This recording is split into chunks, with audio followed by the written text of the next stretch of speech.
Okay, so we're here, and there is no sign of the Queen. I'm genuinely surprised that Queen Elizabeth II didn't have time for Free Speech Live this week. Equally, very surprised that Michelle Donelan, who has expressed grave concerns about being able to express herself freely at university, somehow could not find the time to join us this afternoon. So I'll give them one more chance. As you know, the format is we will start the countdown, wait 5 minutes, and see if either Michelle Donelan or Queen Elizabeth II will turn up.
Okay, so it turns out both the Queen and Michelle Donelan have decided not to participate in this week's Free Speech Live program. So we will have to make do without either the Queen or Michelle Donelan. And we will discuss why these were our invitees this week after we bring on our guests. So, shall we start with the Woke Sorcerer? Hello. Hi, Eric. How are you doing? I'm good. How are you? I'm very well. I've just had a good lunch in preparation Yes. for the next hour. But yeah, I hope one day we can eat lunch together because I would feel very comfortable eating lunch with you. I hope you know that. That's true. Yes. I mean, maybe we should all have a luncheon as well as a debate and dine in front of all of the people we tolerate. Not necessarily respect, just tolerate. But I respect you. I actually tolerate you. I tolerate and respect you, Eric. I think that's safe to say. Yes, You're welcome. welcome. Think that's. As for this guy, some guy, I don't know. Do we tolerate you? How are you, some guy? I am doing okay. I think I'm in the process of suing a university because I have plenty of completely unscientific and unevidenced things to say about the health benefits of drinking one's urine. Unfortunately, a particular university has decided that they're not interested in such unscientific and unevidenced views about drinking one's own urine. So do you get to sue then? I'm going to sue that particular institution. Well, because was it Donald Trump who said that you could inject bleach to solve COVID?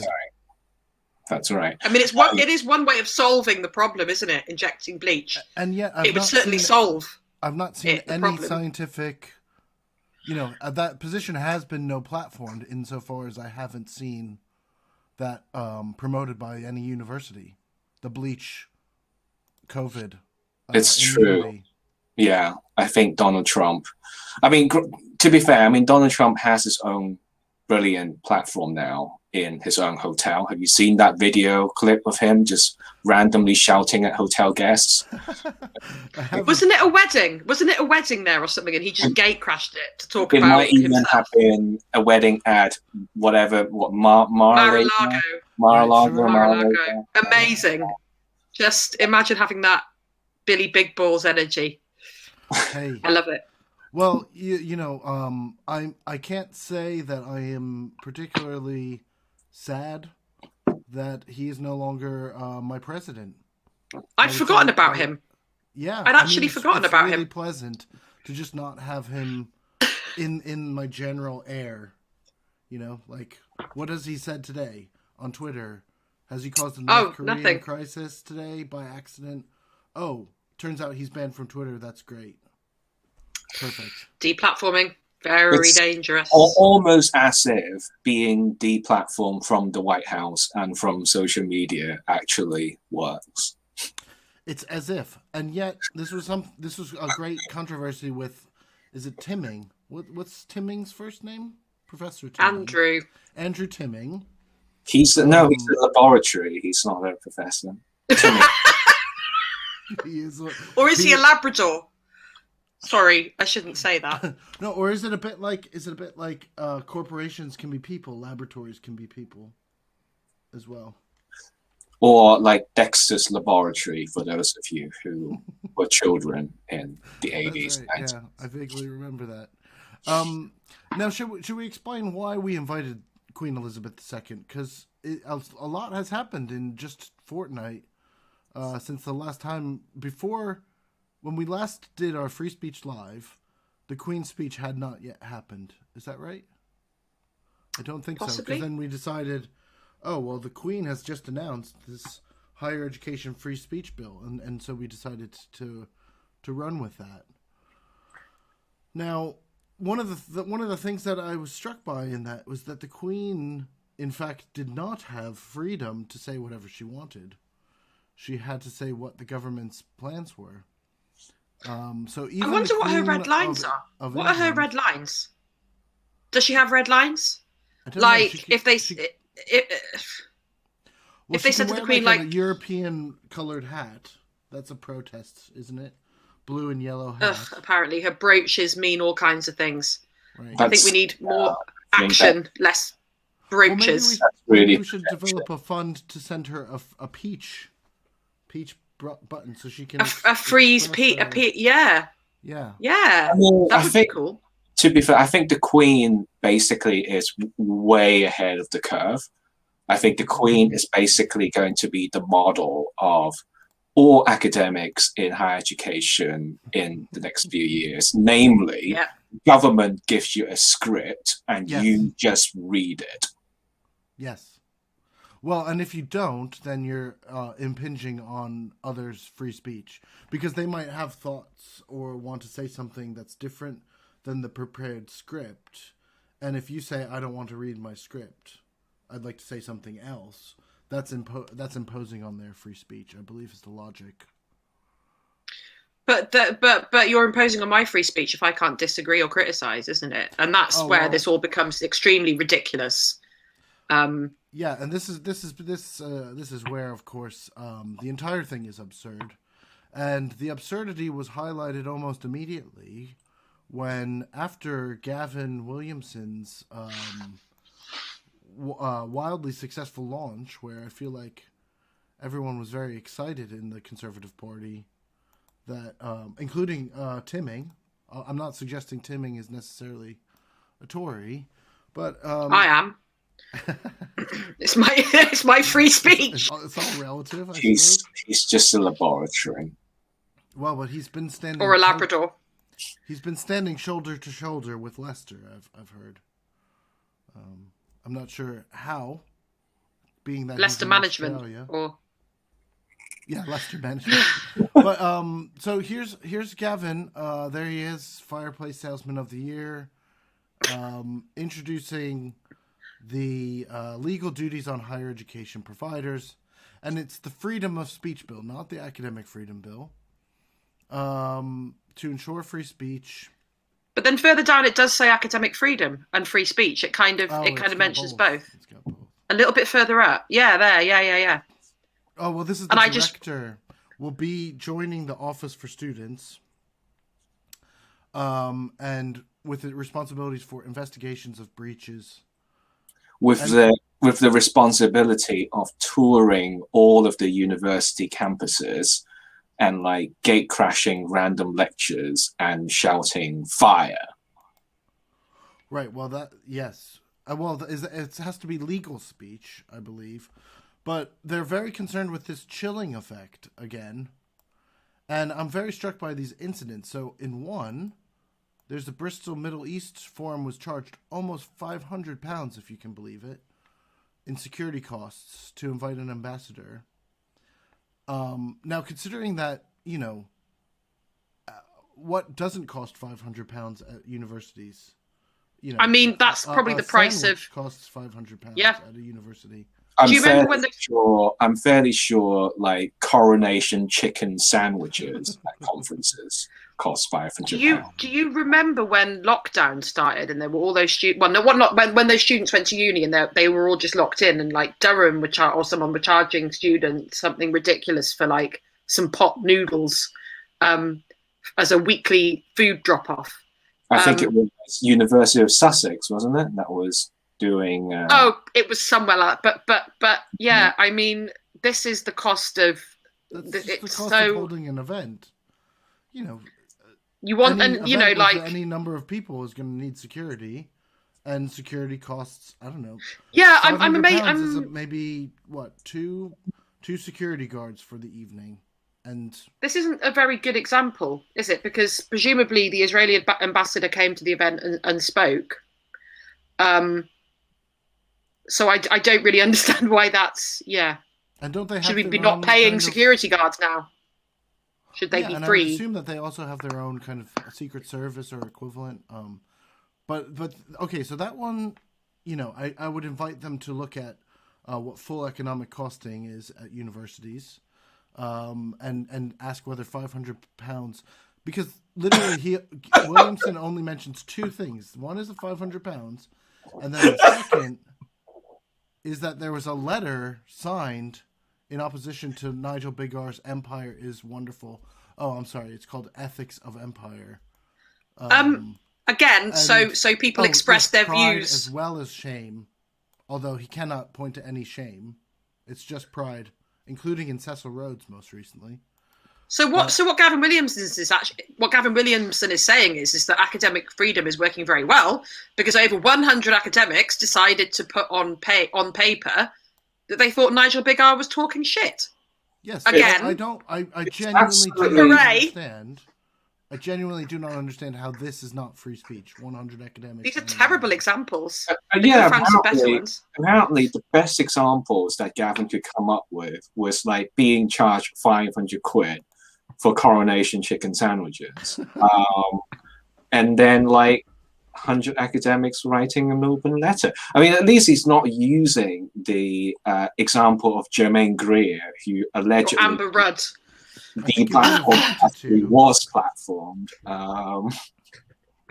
Amber Rudd, who was disinvited, and that might be rude and it might be whatever, but you have if I invite you round for lunch and I decide that I'm uncomfortable having lunch with you and I say, Eric and some guy, I'm afraid you can't come round for lunch, you might be upset with me, but I don't see why I'm not allowed to. Do you know what I mean? Like, disinvite. Well, but if you use Eric Kaufman's lunch logic, then basically we'll have to sue you if you disinvite us. Well, yeah, and we're having your Sunday roast. I did see some commentary it is very good. In the conservative press that I tended to agree with, which is, okay, when Amber Rudd was disinvited, there was perhaps a bit of an overestimation of the students thinking that Amber Rudd was so desperate to go and talk to them at whatever university, and she probably just like said that she would do it. And then they signed a letter that said, well, you did all this horrible stuff with Windrush. And she said, okay, I've got other things to do. Goodbye. You know, but this isn't, I mean, compare that to actual Windrush. This is like really not a huge oppression of Amber Rudd, who, and you know, I'm sure we've heard from her since. And, you know, I'm not saying that that was an intelligent move for the students to do. Like, I think they probably, but then again, they just signed a letter. Why is this not free speech? It's you sign a letter, you get some security, you hold the event, and that's free speech. In both of these situations, there was no suppression of free speech because the Bristol Middle East Forum got this guy to come and speak. And I don't see Nigel Bigar.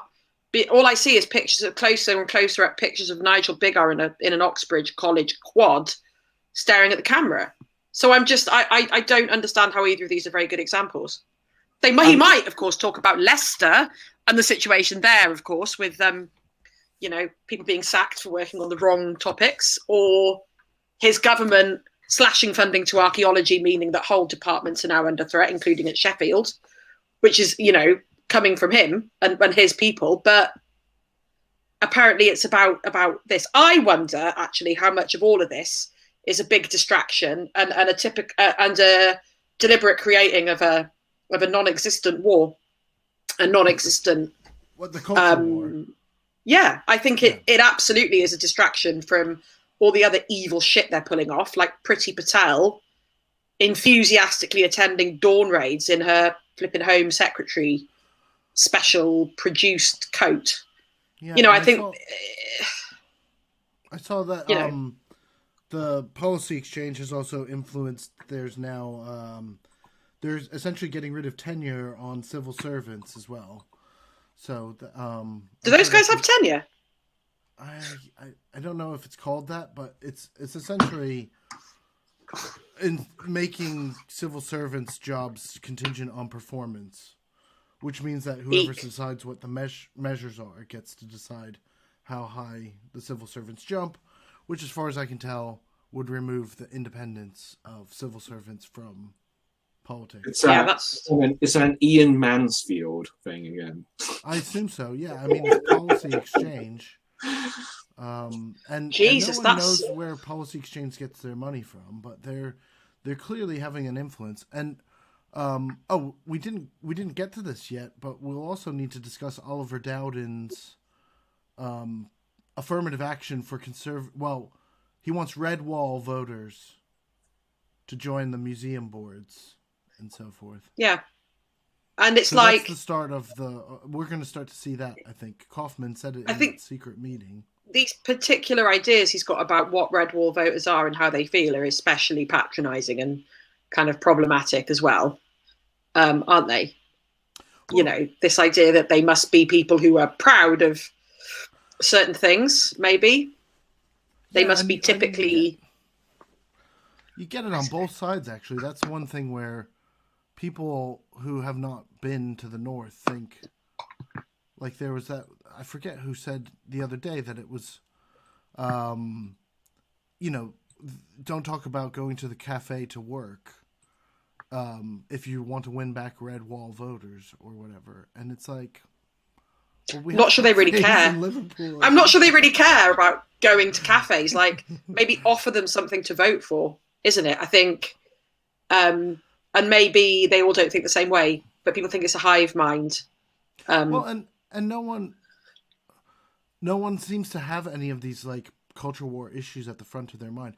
To me, it's all one big giant intra-elite contest that's rooted in the conservatives' particular insecurities, rooted in when they went to university and were essentially shunned for being a Tory, which I'm sure students still do, although I don't know if they're doing it this year because you can't do it very well on Zoom, and no students have even been on campus.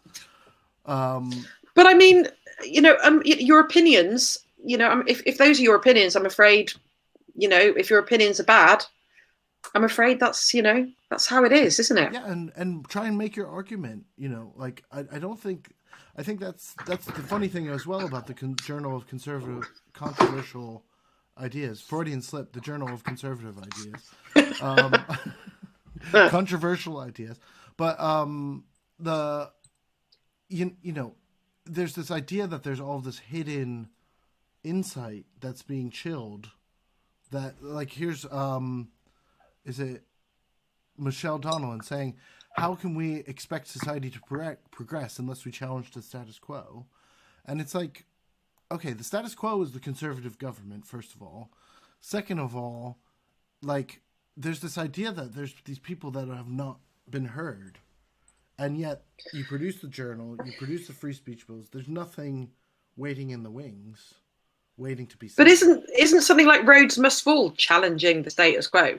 Isn't a critical race theory and decolonization and queer studies and you know, treating trans people as if they're human beings like the rest of us, isn't that challenging the status quo? So I agree with her, but I just think this is perverse that they have made these victims of themselves when they are not.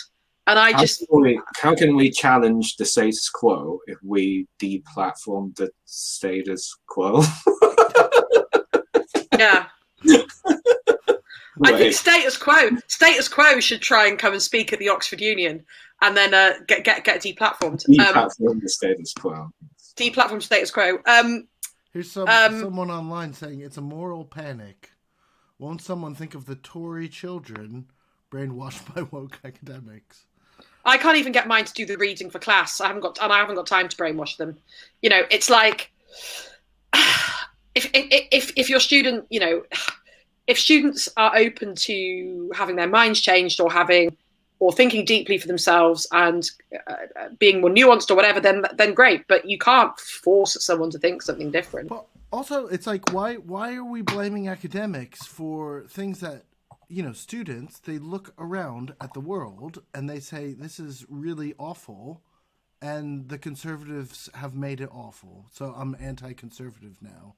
It's like, why do they assume that someone has been brainwashed to come? But the conservatives are doing a perfectly good job themselves, aren't they, of wrecking the youth's faith in them?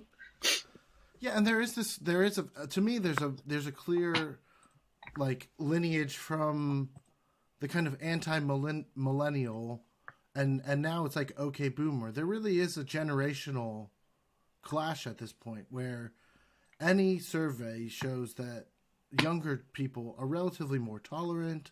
They are in favor of social justice, some form of social economics, if not socialism, full out.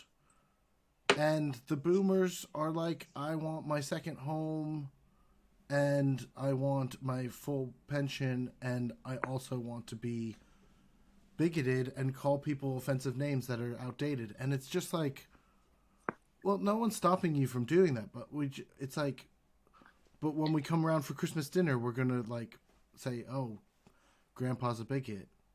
Sorry. Yep. But I think that's obviously a very generalized view of both sets of people. Oh, yeah, sure. Both generations. And also, don't forget climate justice. Don't forget climate, this idea that, boomers knew that this was coming and just did nothing about it. And now it's the younger people that are going to have to really suffer the consequences of terrifying climate change. But yeah, I mean, like, if Grandad wants to sit there and be a bigot, then we're going to tell Grandad he's a bigot. It's not, yeah. Well, not even. I'm just thinking about. I was at a restaurant over the weekend, and someone was using like offensive language. This was like, it was they weren't being malicious or whatever. It was just like they were old ones, and they just hadn't gotten the memo on you're not supposed to use that word anymore. And Christ, it was just a bit like, okay, let's like gradually leave the room. But no one was like, I mean, apparently, if we don't agree to eat lunch with these people, we're oppressing them. But other than that, they suffered no consequences. They Yeah, I mean, I prefer to eat my pizza or whatever without a dash of racist or I prefer my pizza without racial slurs. Well, and also I was thinking, why do we need Lawrence Fox's free speech pub when you could just go to this tea shop? His what? Has he got a free speech pub? Yes. We talked about that last time. Oh, did we? I wasn't here. Is he founding a free speech pub? Is that pub? his name, Richard Tice? Oh, God, yes. Isabel Oakeshot's partner. Grim. Yeah, and Lawrence Fox are setting up a free speech pub in London. So. Doesn't that just sound like the worst thing ever? It just sounds like any pub is a free speech pub. Just like trust me, as ex-bar staff, as ex-female bar staff, I can tell you, people will say whatever they want in pubs, and then tell you can't even say anything nowadays. As with anything else, it's what's legal, right? So we've got in universities we have academic freedom, which is to decide what to teach, decide what to research, and so on. But then there's also this idea that anything that is legally protected can be said on university campuses. So lots of things like hate speech, for example, is not legally protected. But the line for that is really far out there. And so this leads us to what Michelle Donelan said on the BBC. Does anyone remember what it was? She said that Holocaust denial was possibly okay as long as it didn't stray into racism, which I'm not really sure is possible. I think there was a moment folks tried to think of, is there such a thing? I mean, to be fair on Michelle Donelan, she only did a history degree at the University of York, so we could perhaps forgive her for not understanding that Holocaust denial is literally racism. It's like all the evidence says that the Holocaust happened, that it was a genocide, that about 6 million Jewish people and possibly the same number again of other people were killed. So unless someone has unearthed some archive of information that somehow shows that this is something different, it's just racism, isn't it? It's just anti-Semitism. It's just plucking nonsense out of the air and saying this didn't happen because I'm a bigot. Yeah. I suppose that's the thing, isn't it? There's no evidence that these people have that shows some wildly different story. Yeah, and that to me is kind of the thing, isn't it? but all Holocaust denial has to be racist. There's no other. Yeah. Yeah. And So then we end up having sort of slightly unedifying spectacle of a certain Australian academic arguing for the compulsory platforming of Holocaust deniers on university campuses. You had a fun day, didn't you? Didn't you that day on Twitter? Oh, you're talking to me? No, I'm talking. No. I'm talking to the other guy, some guy, his argument with Timming Lab, of course. So did he actually say that he thought that there should be this kind of compulsory platforming system where, I don't know, universities are given a list of gammon that all have to be invited, or what was his thing? Because he has blocked me, which I think is deplatforming and silencing, personally. I don't think it's that well thought out, which is probably really. Well, but then Spiked came out on the weekend and said, you need to defend Holocaust deniers to defend free speech. Like they are absolutist, and there is this kind of absolutist position, which it's not my view, but it's like the extreme libertarian position, and it's not rooted in evidence. Like this idea that the only way to combat hateful ideas is by debating them is actually like wildly unevidenced and untrue. Like you can't debate. Happen. You can't debate people who aren't coming from a place of having evidence and having an argument. Yeah. That's the thing. They're just going to keep shouting. They just want to shout the N-word constantly. That's kind of what Spiked would ideally, I think, like to print, isn't it? Just an article full of hate speech and racial slurs. Well, because I think there is something, and this was like what Peter Singer was trying to do. This is ultimately like what I think Timming Lab thinks, which is that there are some positions that get accused of being like fascist or what have you that are not. And therefore, because you can't make that judgment in advance, you have to let everyone, including actual fascists, present their case, just in case those people might have like a point. And there's a certain side of it which is, personally, I think it's a bit naive to think that, you can't find these points if you want to know them desperately. And the other side of it is that there's this idea that you can only combat the ideas effectively if you've like honed your skills against these people. And if that were the case, then like my favorite example is that Hitler needs to answer some questions on the New York Times. I'll find that quickly. But right. Apparently ideas that have been discredited literally by a world war, it's not enough. You have to get Timming Lab to debate those ideas. Resurrect people from the dead to debate them. Imagine coming up against such a fearsome debater as Andrew Timming.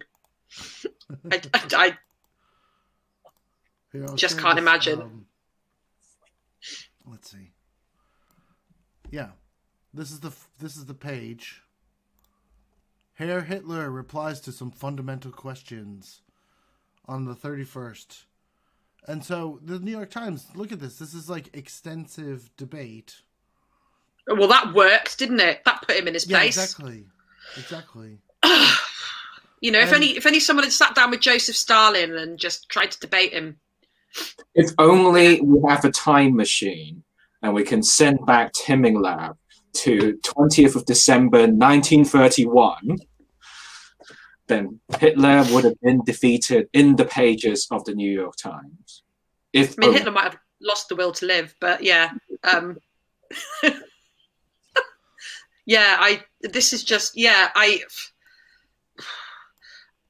just think it's also ridiculous. I also wonder, and I've also wanted to ask this every single time I've been on here and not got a chance, where are our vice chancellors in all this, right? Because as Eric has said so many times, we are being subjected to collective slander, ultimately, about what happens on our campuses and about what we do as academics and about being the woke mob and about all of this. Mm-hmm. So why aren't our vice chancellors and the Russell Group and the UUK, why aren't they out there working for their institutions and saying this is bullshit and pushing back? That's what I don't know. Well, I do kind of understand why, but it also points towards this thing of we should elect our VCs, because I just don't understand why they are allowing this slander to happen. Presumably because funding and because of whatever. Well, so let's walk through it. Why would the vice chancellors not? I think at least some of them actually agree with the government's position. Yeah, I was going to say. Then, so part of it is, I mean, I think this is another absurd. So there's this idea that academics and therefore universities are left wing, but throughout most of history, and I've not done a survey to confirm whether this is the case now, but throughout most history, vice chancellors and the leadership, the boards of universities tend to be conservative. So the people who have actual decision-making power are not necessarily left-wing. I've not seen any evidence that the boards or vice chancellors or senior management are especially left-wing. And so they would be the ones that would be responding to these. And I think that there is a question of whether do they agree with Gavin Williamson? You know, they have to deal with these student union protests and all sorts of like left-wing activism. They have to deal with ECU. Yeah. Oh, here we've got the Russell Group did put out a statement subtly criticizing the legislation as not evidence. That's good. So yeah, I mean, okay, fair enough. I obviously that was something I missed. But well, I think the Russell Group, because that's a good point, Sunday. I think the Russell Group said there's no evidence that there's a problem, which is I think is getting somewhere, where it's like they've already got all of the legal protections that Gavin Williamson is saying that the government is demanding a bunch of rules that already exist, right? So that's a good point in the sense of like, what exactly do you want them to do?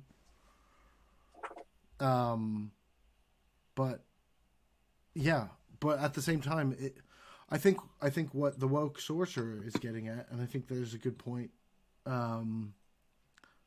is maybe they need to be a bit more aggressive about this, because I don't see this as just the Conservative Party upset about some free speech stuff.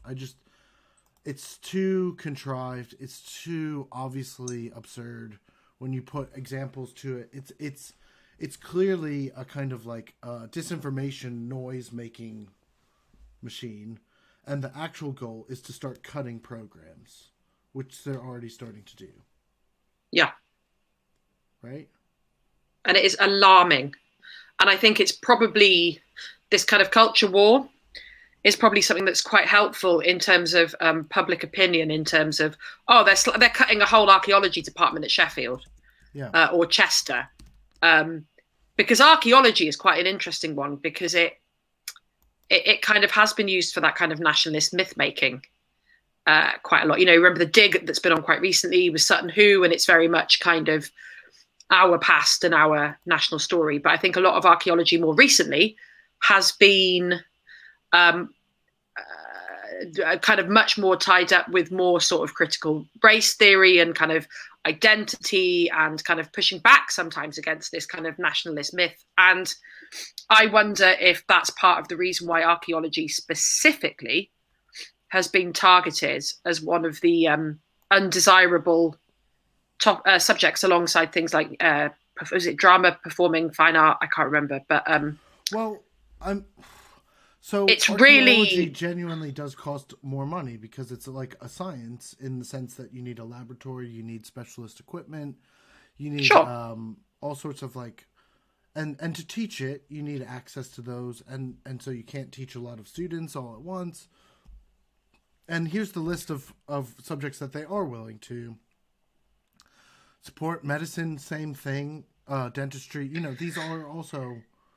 But I mean, but it's not. Yeah, I suppose archaeology sits on that divide of kind of, it's a kind of humanities, but it's also a science, and it is costly for various reasons. But I suppose it's the obvious one that could be kind of targeted, isn't it? And if they could do that to history and English lit and all that, they would as well, I think, at this point. But well, yes, but I think that they're going to get ready to do what they call the full auger, right?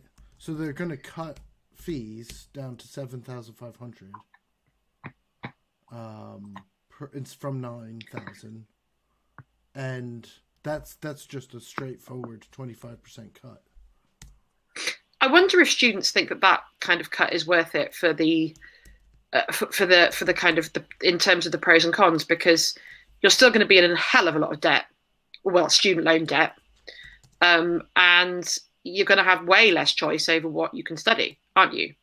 I mean, assuming archaeology, anthropology, classics, etc., are going to be untouched in Oxbridge and the Golden Triangle, Durham, St Andrews, and all of those places. Other Russell groups might be okay, although Sheffield, I think, is a good example of how this is not just your post-92s. They're going after award-winning departments as well at big Russell groups. But I think, I wonder if this £1,500 cut a year, if students think that's something that is worth it, because they're still going to be in a lot of debt.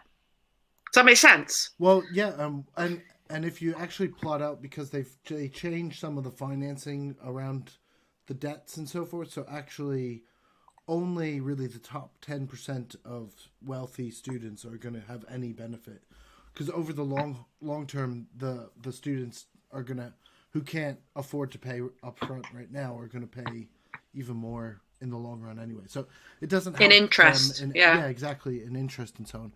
So the main purpose of it, to me, I think that they will get rid of their so-called like Mickey Mouse degrees, which again, it's like they assume that these have to exist. And yet anytime anyone says, well, can you like draw up a list of like what are the Mickey Mouse degrees, they always go for media studies. Yeah, media studies, which is very important. Which is really, yeah. Well, I mean, we're surrounded by media. Isn't that important to like understand? Isn't it basically a sort of sociology degree, but focused on media, or like a critical reading humanities degree focused on the media, which is, So you can go in and say, they don't want critical media studies, though. They want stenography. Well, God no.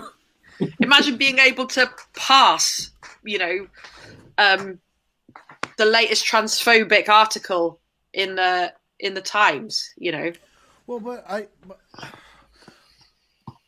I can understand if they want to say, oh, well, media studies don't cost £9,000 a year to teach because there are certain universities somewhere, somehow, that are teaching them, and the students aren't getting a good deal or what have you, because it's not creating. But media studies, etc., has always propped up your clinical medicine, your vet science, your nursing. Well, that's exactly right. Isn't it? Across subsidies. Yeah. Which we're all, I'm fine with, because we need all kinds of people doing all kinds of things.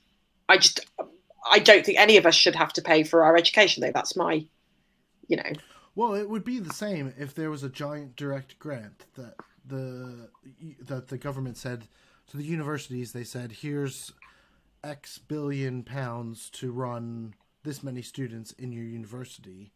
The universities would still decide, oh, we're going to put this much into science because that's expensive, this much into archaeology because that's expensive.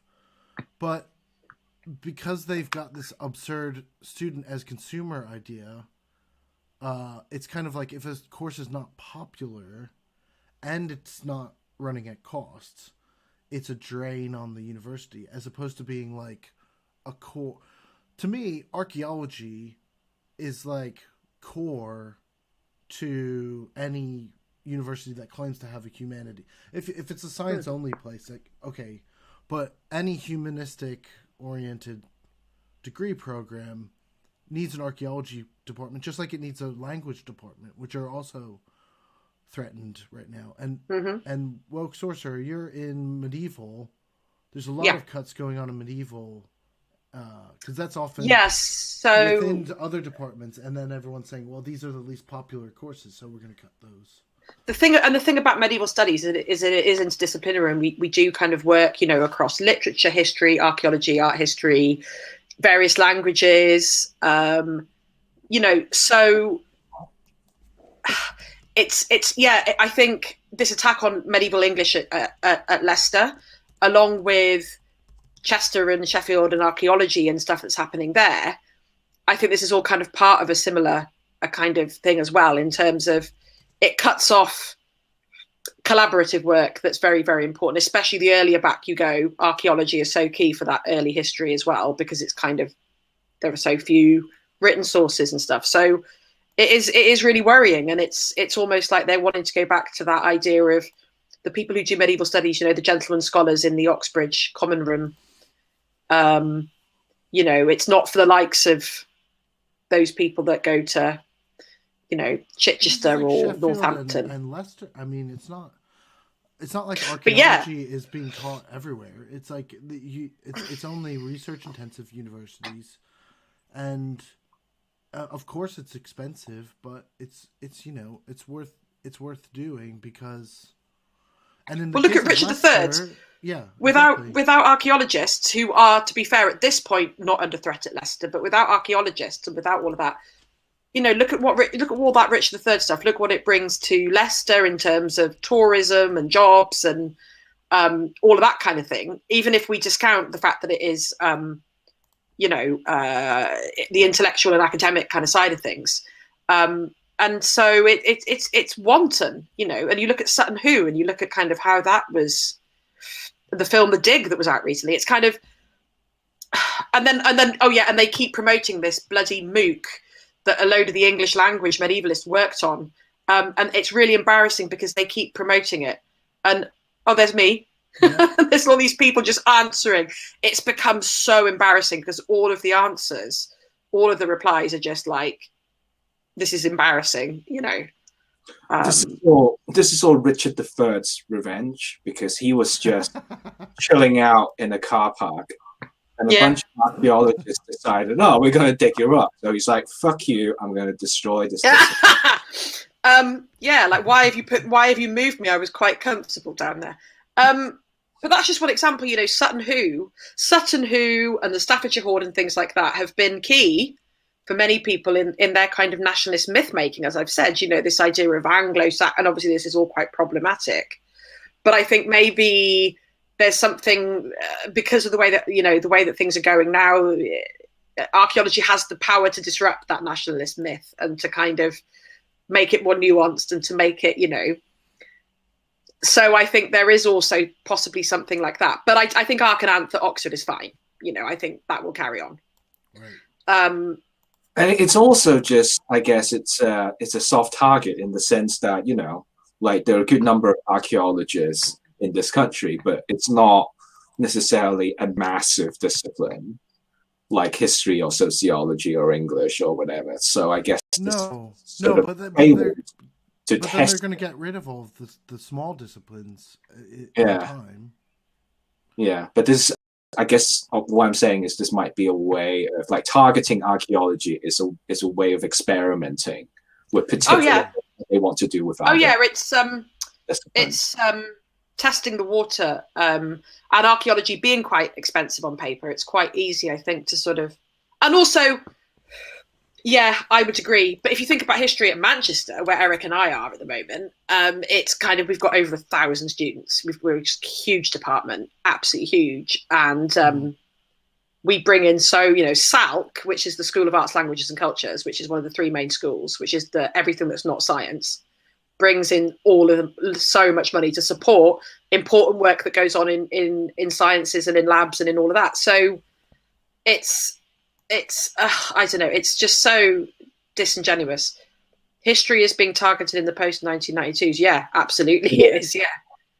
Yeah. It absolutely is. It absolutely is. Again, because of the kinds of things that they want people at post 92s to study. They never wanted them to be universities, did they?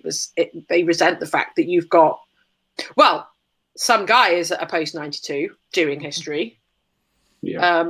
Do you think that that's something that's going to happen at your place? Is it under target already?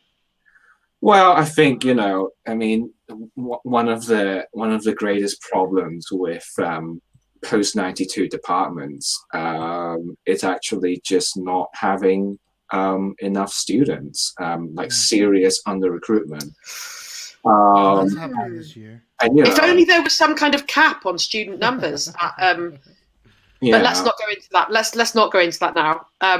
Yeah. But yeah, I think you're right. I think the bigger institutions hoover up students at the expense of post 92s and of other smaller institutions, isn't it? Yeah, and so that's a shame. A combination of obvious ideological targeting of the humanities, and then also just under recruitment in particular post 92 humanities department just create this kind of perfect storm for job cuts, redundancies, cancellation of programs, teaching out. I mean, Sunderland, right, last year got rid of history and English already. So all of it. Yeah, they got rid of history and English, all of it. Yeah. I mean, or they're teaching anyway. Yeah, basically.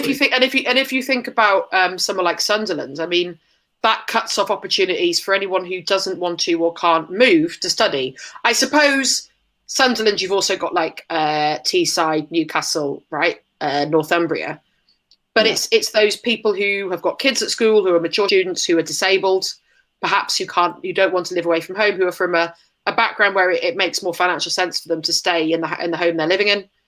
It just cuts off that local access, doesn't it, to those kinds of degrees, which I think is disgusting, obviously. Well, and this gets kind of, the pressure gets put on again when the Office for Students starts to measure success of a program based off of income, sort of graduate outcomes in terms of what jobs they're going into. Because if you're measuring history from Oxford and the jobs that they go into, lo and behold, they become barristers and they become politicians and consultants and all sorts of things with it doesn't matter what degree they have from Oxford, because they're getting the job. That's the point.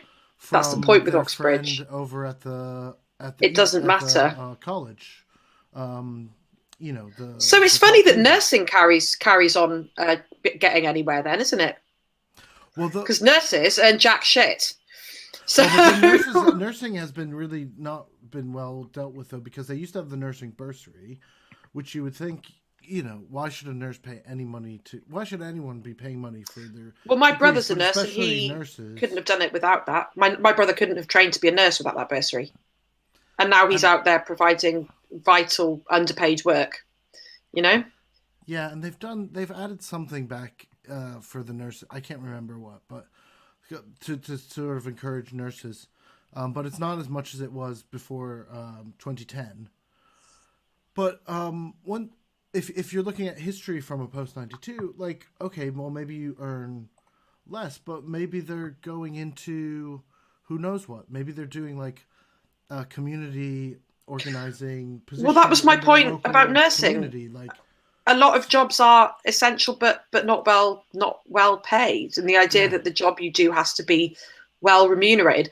There are people out there professionally immiserating people who work in the stock market and banking and hedge funds and all of this, and they earn loads of money. And as far as I'm concerned, they are actively bad and causing immiseration. So, yeah, I find it so ridiculous to measure it by that. Well, and what is happening is they're essentially going to end up cutting the cross subsidy that humanities subjects presently fund the sciences at, and that's because there's a year-on-year deficit developing because they're not raising the fees with inflation and they're not replacing that with direct grant. So you've got £15,000 science courses that they are simply unaffordable unless you have some other part of the university that's making money hand over fist. And those tend to be in the humanities, but they're not going to be archaeology and medieval studies. Those are like traditional humanities departments.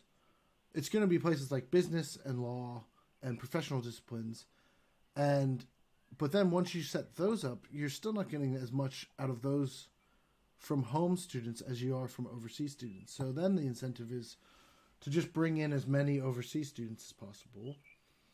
And then what you're essentially doing is turning even the business degree and the law degrees over into something that is, I wouldn't say that it's producing the best. I mean, look at what's happening with Leicester Critical Management Studies.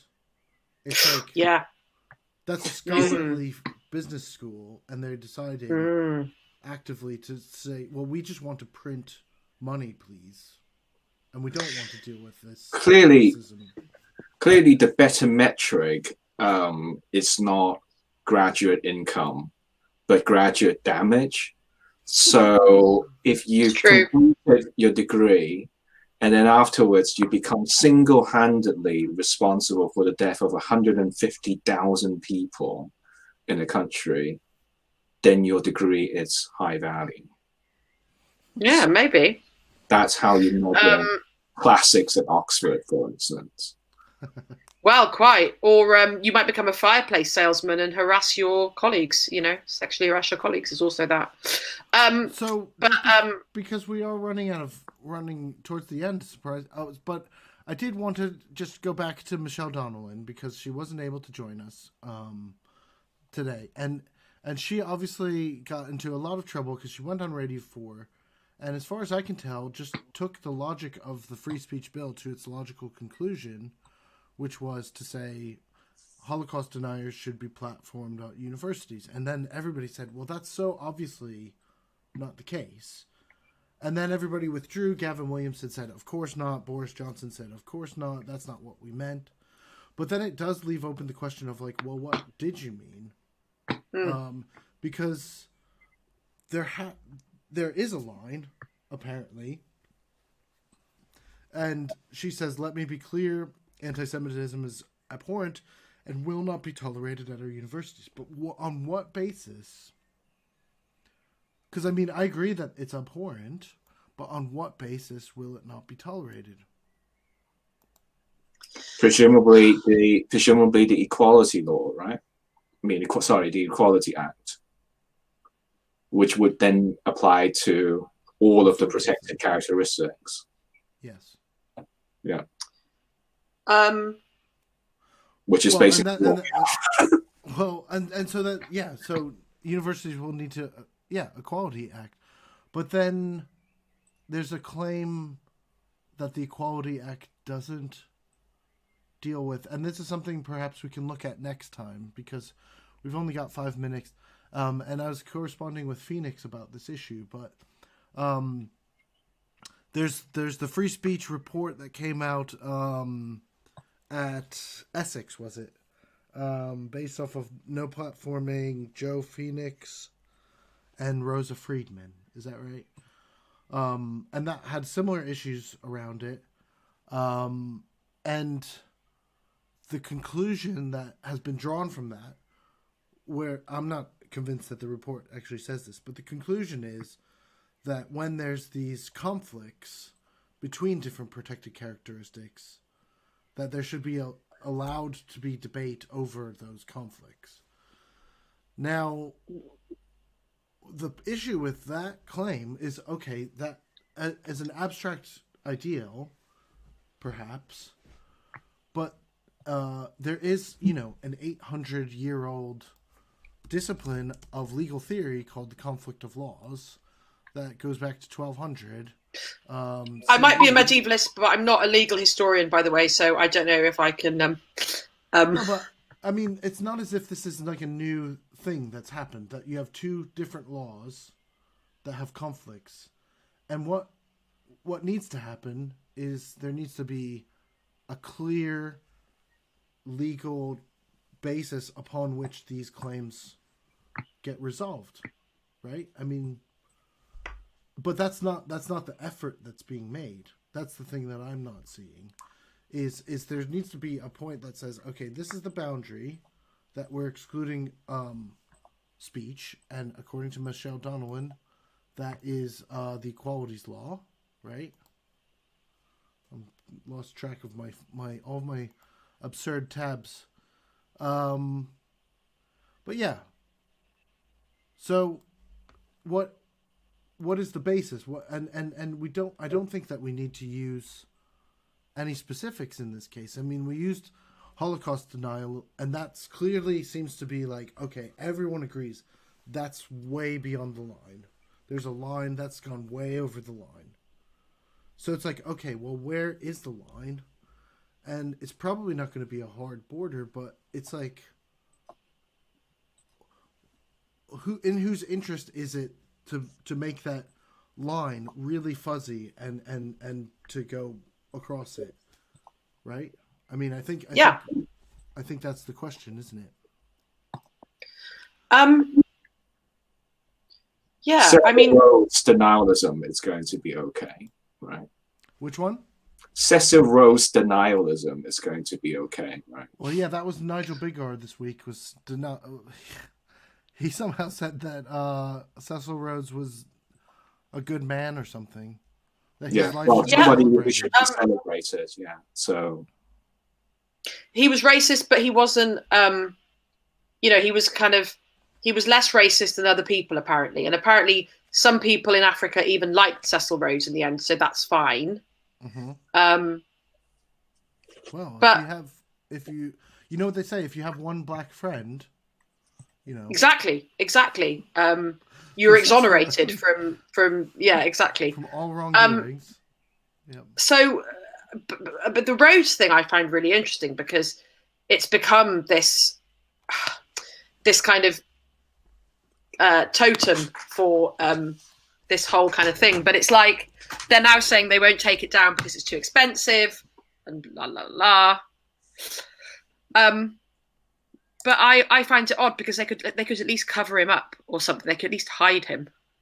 I don't at least kind of make that initial effort to show that they are absolutely dreadfully ashamed of having this guy on their college. And has everyone seen the thread? There's a really good thread of the funding behind the anti-Rhodes Must Fall. Like, it goes back to this thing we started with what's the political composition of the decision makers, and at Oriel College, which didn't even allow women into their college until 1985, you have literally the most right-wing men are the alumni.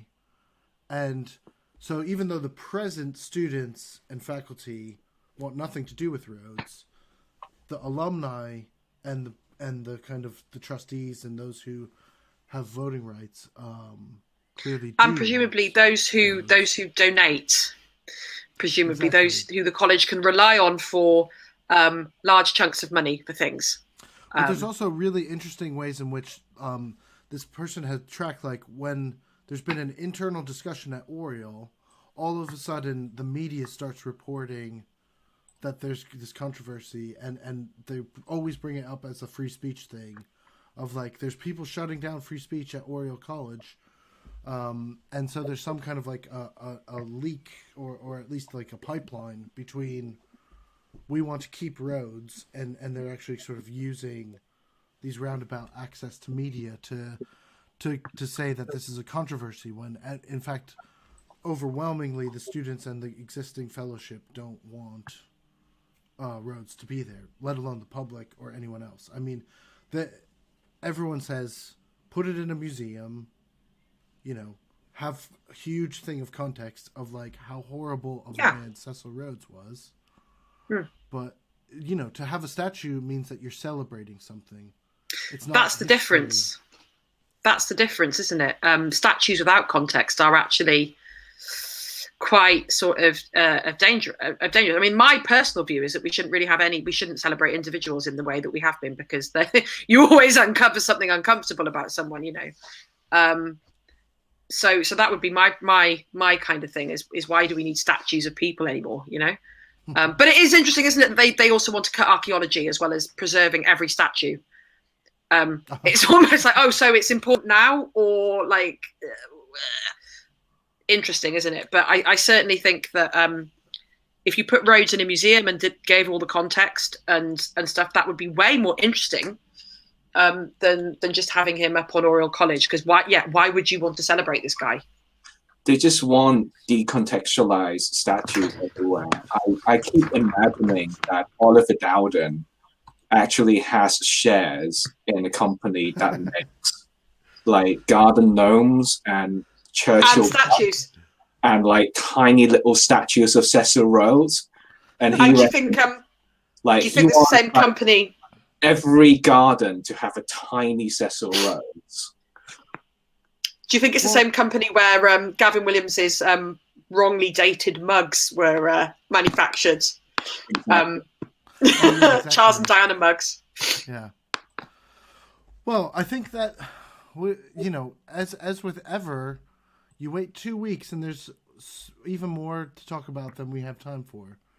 Always. So what we should do next time is maybe start to dig into some more of this legal issue, because I feel like one thing I was hoping to discuss, and we'll have to bring it up next time, is there's so much aggressive culture war, the government is on an offensive against wokes, right?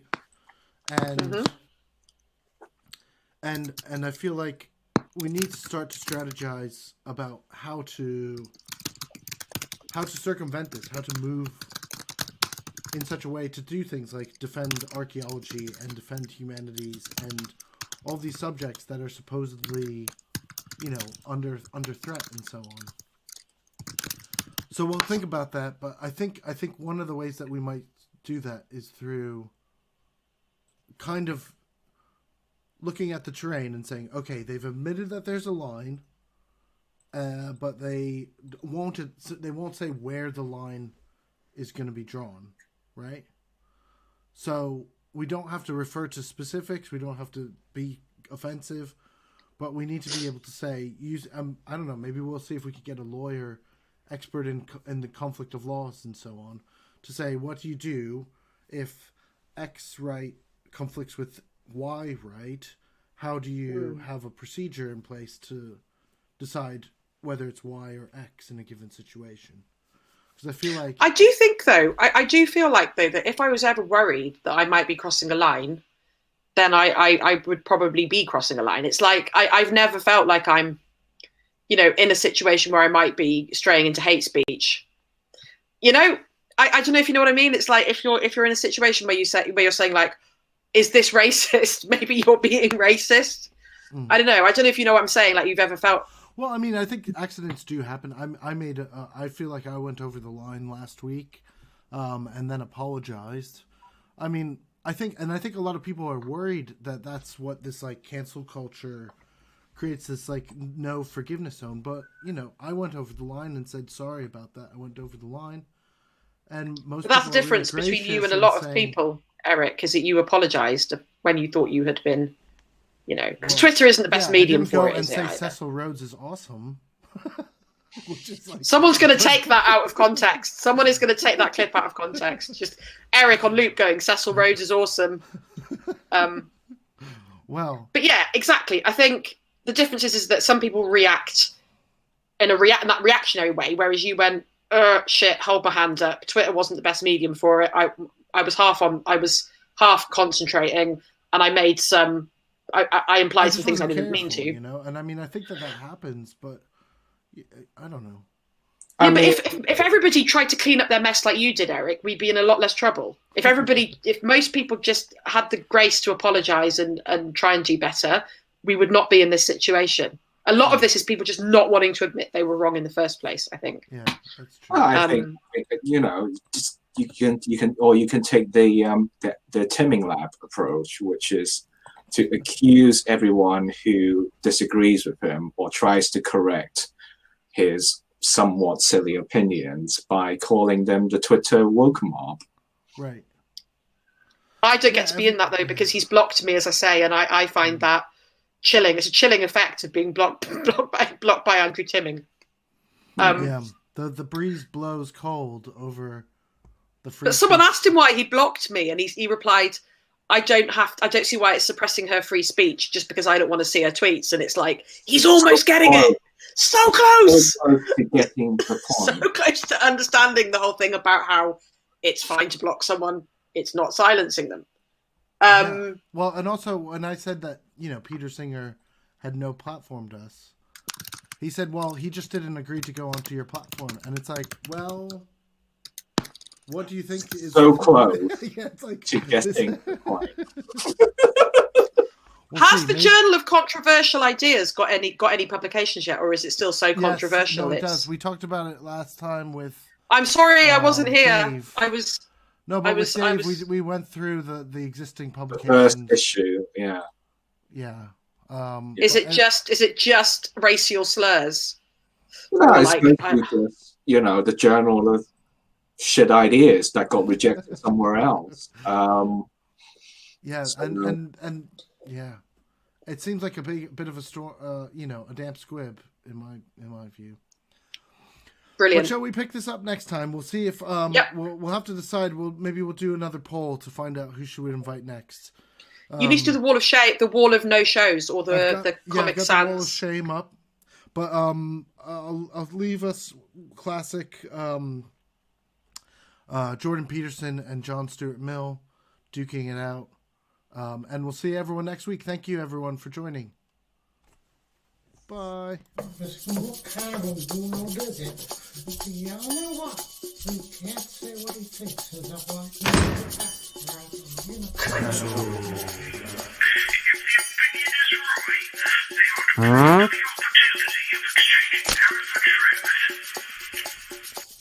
free speech.